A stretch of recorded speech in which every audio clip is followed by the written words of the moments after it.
Hi everyone, it's KFK's Creative Home. Welcome back to my channel. Today we're going to make a candy corn wreath for the fall Halloween season.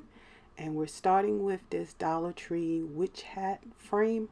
And I am just breaking off the bottom piece by bending it. And I wanted to get it nice and lined up with that top fold. You can see that one just popped. I was going to try to cut off this bottom piece and leave the bottom attachment so I'd have another row, but it didn't work. My cutters just wouldn't go through this wire, so I decided to just break off all of this bottom piece. So for our supplies, we're going to be using this wreath form, of course some yellow, or I chose gold, white and orange mesh. You're going to need some zip ties, and then you're going to need the ribbon to make a bow if you choose. And you'll also may want to add in a florals or some type of decorative items. So once I broke this off, I had some little sharp points. So all I'm going to do is take my hot glue and make a little ball of hot glue on those areas so that it will not have a cutting point. So the next thing I want to do is just start attaching my mesh, and these are Dollar Tree rolls of mesh. I thought I would need 2 of each. I ended up using, I think, 1 of the white and 2 of the orange, because that's going to be the biggest section, and then 2 of the gold, 1 or 2, but we'll see as we go along. I've forgotten what I used, but we'll see as we go along how many I use. I started by taking a zip tie and then wrapping it around the outer edge, but zip tying it to the crossbar. So I usually do this so it has a way of not moving, and it can kind of stay put. And I have these zip ties that are small, and whenever I use that zip tie gun, they just break. So when I use these small ones, I just pull them with some pliers and then just cut them with my wire cutters, and that works too. But I don't know if it was the size of these zip ties or if they were dry rot or something. Some people say that happens when they're dry rot, but at any rate, I have to just cut them manually, and that's fine. So of course the next thing we're going to do is just start to wrap our mesh. Now this I didn't spray paint the frame or the wreath form, so with this being white mesh and with it being, you know, thin, I had to wrap quite a bit, especially at the top where it's super noticeable. And at some points I would wrap a little bit around that real top edge. Ooh, what's wrong with that? I would wrap a little bit around that top edge, and see, I put a little glue there and just fold it over that flap so that it would have a nice thick amount of mesh right around that point. And then I'm trying to wrap around it again and get it nice and tight, nice and smooth. And now that I've worked my way up, and you see I put a little bit of glue again just to kind of help me as I go along the way. I don't do it every time, but every so often. And as I've bundled this mesh in my hands, I either have the, I try to do the edges so that they're like down. It's almost like folded in half in my hand. So as I'm doing it, that bottom edge is going to keep getting covered every time I wrap. So if the edges are on the bottom each time, it doesn't really matter. They won't be seen. Or you can kind of fold it so that the edges are tucked in. So again, I just wrap and wrap. Sometimes I put a little bit of glue on the mesh. Sometimes I put a little bit of glue on the outer frame. Just something to help me keep catching it. And I'm trying to just keep everything smooth. And I'm wrapping over and over again, double some areas again so that you cannot see the wreath frame through this. Now I'm going to mention here something I didn't think about till the end. This is a good place to put your hanger on, right at that first crossbar there.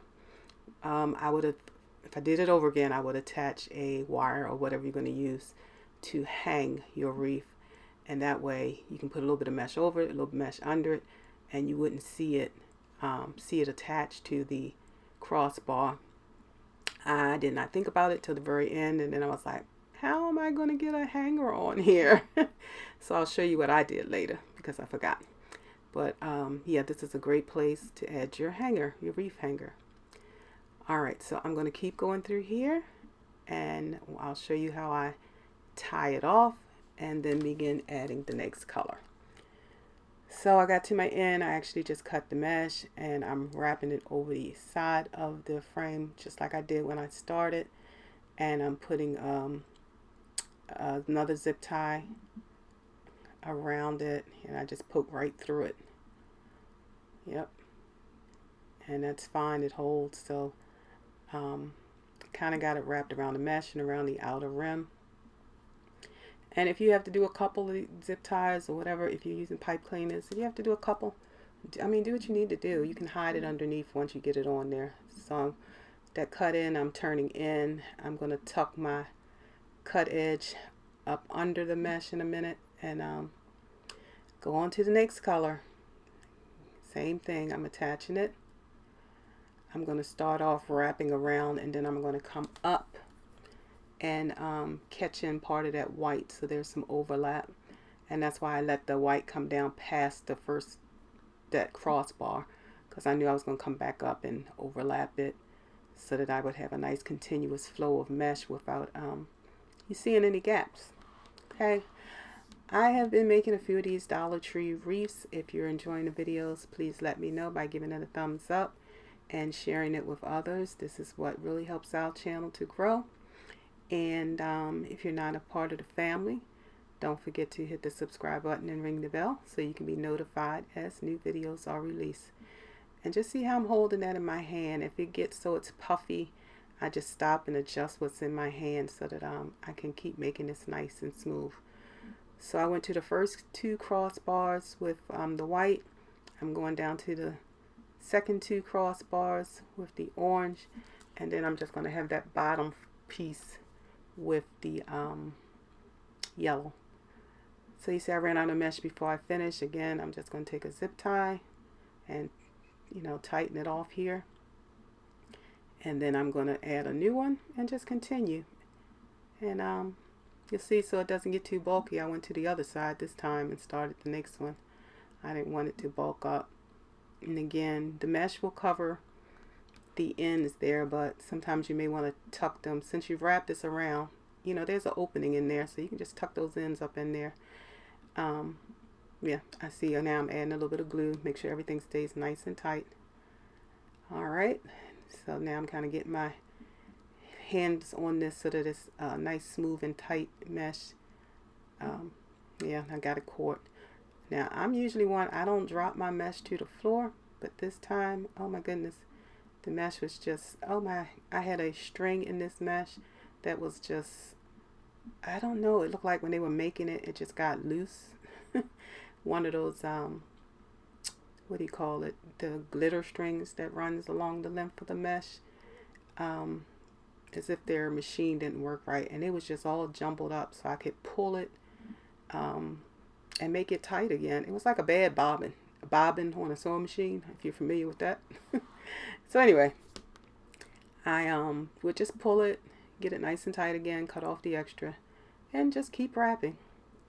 So I'm getting close to the end here. Gonna make a few more wraps around, and you see I added glue there at the end so it'd be nice and secure, because I'm getting ready to end off.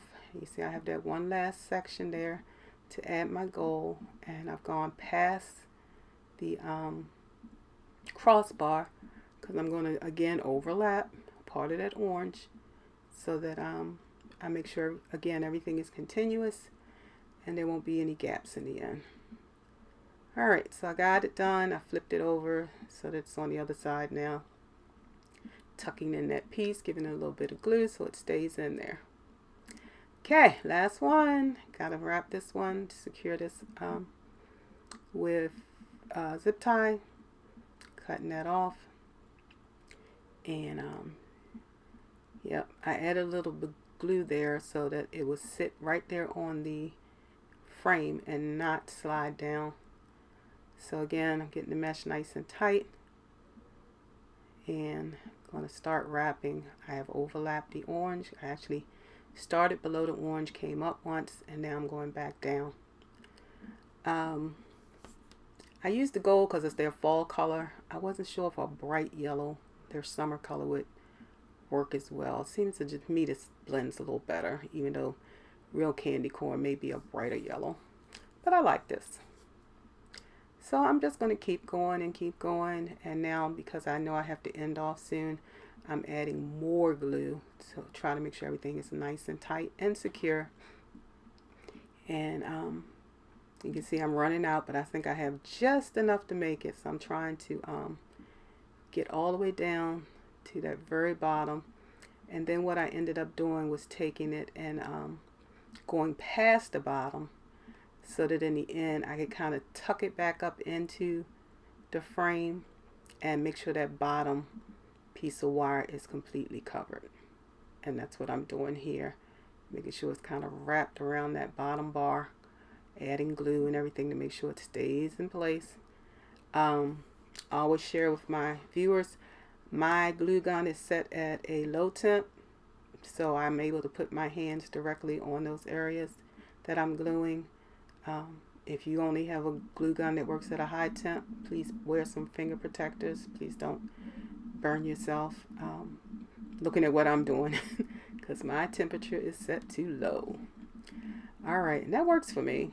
For most, I found that I used to use a smaller glue gun that only hit one temperature, and now that I'm using this one, that smaller one died out, and now that I'm using this one, I like the lower temperature. It works.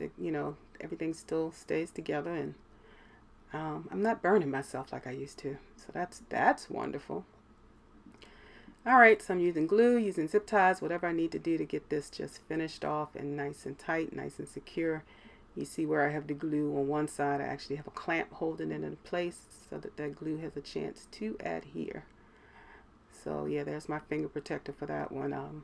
Didn't even want to put it directly on that. That glue comes right through that mesh and you will feel it. So I'm going to hold this a second. Yep, get everything so that it's secured. And then we'll be ready for the next step. So I decided to make another candy corn using that white foam. Not foam, what is that stuff called? Styrofoam. You see there on the left at the bottom of the frame. I did the same thing, wrapping it in mesh, same process. And this one is like a cone cut in half. And I did this to have a 3D candy corn to add to the front as a decoration. But in the end, the larger candy corn is it's not big enough to handle another decoration that size. So I'm going to use it on another, fall project. All right, so here's my Dollar Tree ribbon I have, and this one is from Hobby Lobby. I shared earlier, I guess a few months ago, they had a sale and I grabbed some ribbon. So that's the Hobby Lobby one. You could see the numbers if you're interested in that one, if they still have it. And then the other three are from Dollar Tree. So you see, I'm trying to figure out how to add that candy corn, but it's just too big. It wouldn't work. So I'm going to use one of the floral picks I have there with the candy corn and make a bow. So starts with I usually got to figure out how big I'm going to make the bow. So I'm going to add it to the orange section, which ended up being about 4 inches wide, about at the area where I want to add the bow. And so I'm sorry, maybe about 6 inches wide. So I decided to make the bow about the loops about 5 inches out. Am I saying that right? Okay, yeah. The whole width of the thing was about 8 inches wide. So I thought I could make each loop 4 to 5 inches. Yeah, so that when it finished, it would be a total of 8 to 10 inches wide. So I started with adding my tail, and it is pointed up because it has words, and I want those words to be right side up. So that's why that first tail is going up instead of down. And that tail is 6 inches. My loops are 5 inches. And then that bottom tail, I made it 8 inches. The next one, I went from a dark ribbon to a lighter ribbon. So the same thing, I started the other direction with an 8-inch tail, gave it a twist, added in another 5-inch loop, gathered it, gave it a twist, adding in another 5-inch loop on the other side. And when I figure out where I want that to be, how long I want it to be, I gather it and then place it into my bowl maker. And then, excuse me, cut this shorter one at the 5 inches and let it go up. Now next, going back to a dark ribbon. It's got all kind of little cute things on there for Halloween, and it has some candy corn on there too. Again, I want it to be right side up, so that first tail is going up. Now I'm going to do 4-inch loops because I want this to come in a little bit so you can see the ribbon that's behind it. So I did 4 inches on both sides.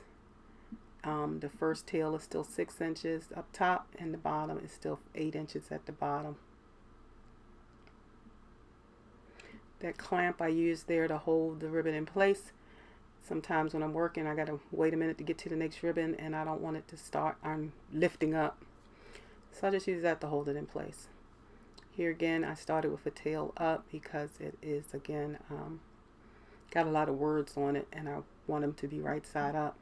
They're sideways and crosswise, the words on this ribbon, but so I did it that way. Again, this is a 6-inch tail, 2 4-inch loops, and then an 8-inch tail at the bottom.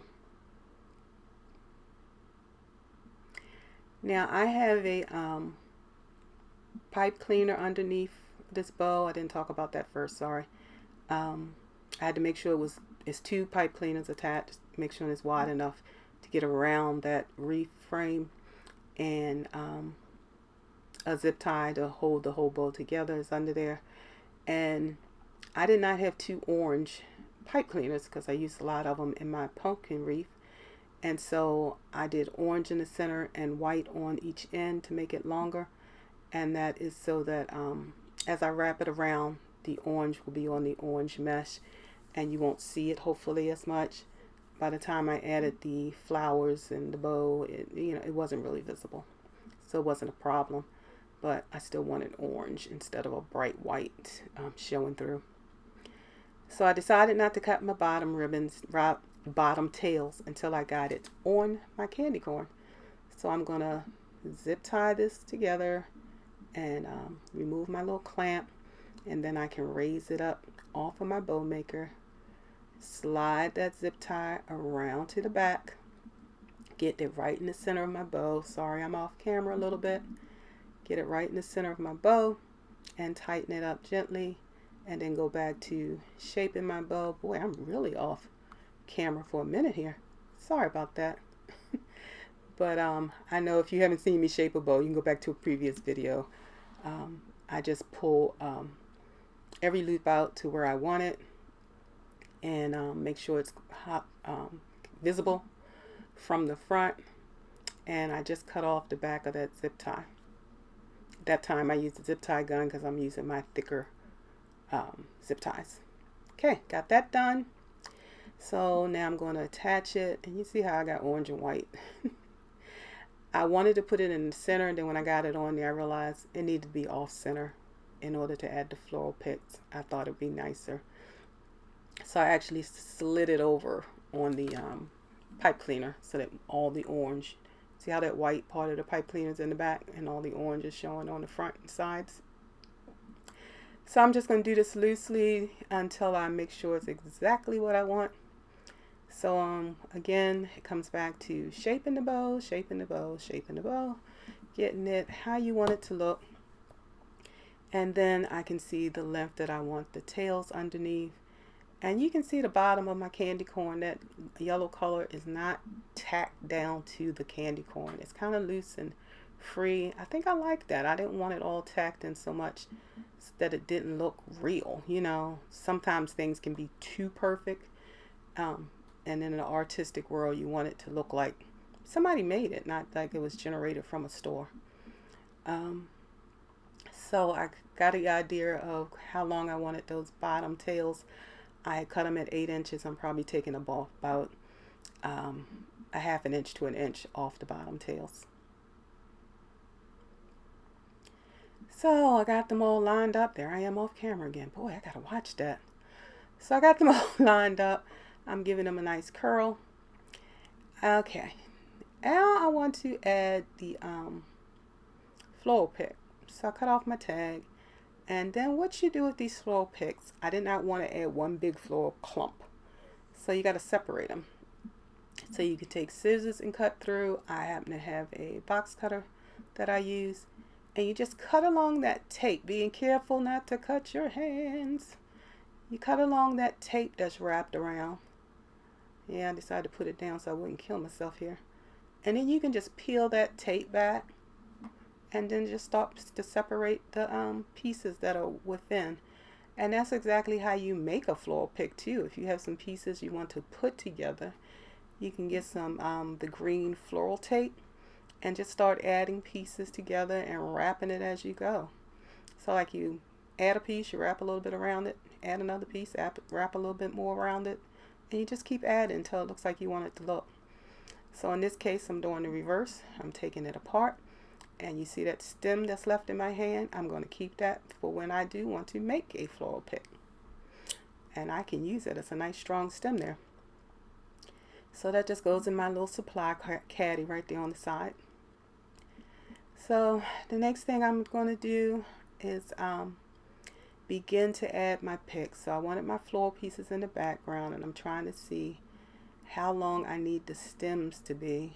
So I got 3, and I'm trying to decide where I want them, and I'm thinking what I got here is the best design. And some of them I think the stems are too long. When I held it up there, I'm like, oh, I'll be pushing this in the thing forever, and I don't want it to poke out the back. So I slid that one in there after clipping it. Here's another one I'm going to clip a little bit because I want it to be the floral part to not be hidden underneath the bow, but of course the stem has got to go up in the mesh a little bit, enough to catch. So the top one, because I needed it to stick up a little bit further, I did not cut that stem. And I just, like again, push it down into the mesh. Sometimes it takes a little minute because I'm trying to get it into the mesh but not get it to stick through on the other side. So I started with those little leaves, and then I decided to add these darker leaves just to 2 sides here because I only have 2. And again, trying to see about how far I needed to go in here, and just playing around for a minute. Again, because that has to stick up further on the top, I left that a little longer, put it in there like that, and now I'm going to add it to the bottom on the same side. And it still had a little piece of paper, the wrapping around it, that I didn't want to end up showing. So I was clipping that off, adding a little bit of glue to the back side of the stem, and sliding it right up into that mesh. Now I have 2 pieces with the candy corn on there, so I'm going to do that on the same sides, trying to decide again just how far I needed it to be. And I'm sticking with that whole stem again, I believe, and cutting off some more of that paper. Don't be messy and leave all that paper still attached, and it shows, or it'll be so much attached that you can't get it down into your mesh. So I worked that one down into the mesh, and then I lifted it a little bit so it wouldn't be flat against the candy corn. It gives it some dimension, some shape, makes it look free. It doesn't look so stiff. Okay, so again, same thing on the bottom. Gonna find a way to get it up into here. This one I thought was gonna end up coming through. See, I'm checking and I'm feeling it to make sure that as soon as you put your hands on it, you don't get stabbed. So I was able to get them right into the center, so that worked out. And I'm not worrying about it cutting a customer or scratching your door. Okay, so now it's just a little bit of shaping, and here's what we have. I thought it turned out pretty cute. Now here's why I had to add my hanger at the last minute, because I forgot, like I said. So I attached a little bit of wire twine to a large needle, embroidery needle, and I had to push it through the candy corn, and couldn't get it to work like I wanted it, because I want to make sure I get around that crossbar so it stays in place. Because I said if I just wrap it around the mesh, it's going to actually over time pull on that mesh. I'm going to end up with gaps. So I had to get it to go all the way through. See, I'm pulling it through on the other side. Sorry again, I'm off camera. I have to adjust that so the camera is showing a little bit more closer to me. And then I pulled it back through, and I was going to twist it on each side and decided, nope, let me get the other side through. There we go. And then I'm going to pull it back through. This one you can see a little better. And I'm going on the top of that crossbar and then on the bottom of the crossbar. And I'm doing that just by feeling it. And because this twine is a little bit thinner, in the end you didn't see it in the mesh. So you see how I started attaching on one side, and then I said, no, let me attach the two ends together. So I pulled them to get the length of the hanger that I wanted, and I'm twisting it, and then I'm going to tuck the end down into the mesh. And the reason I did that is because if a customer wants to make that longer, all they have to do is untwist it, pull it up a little bit, and retwist it, or the same if they want to make it shorter. So what's attaching my bow? I've got that twisted off and tucked inside. I can shape my bow, and here we go. I thank you for spending this time with me, and I'll be talking with you again real soon.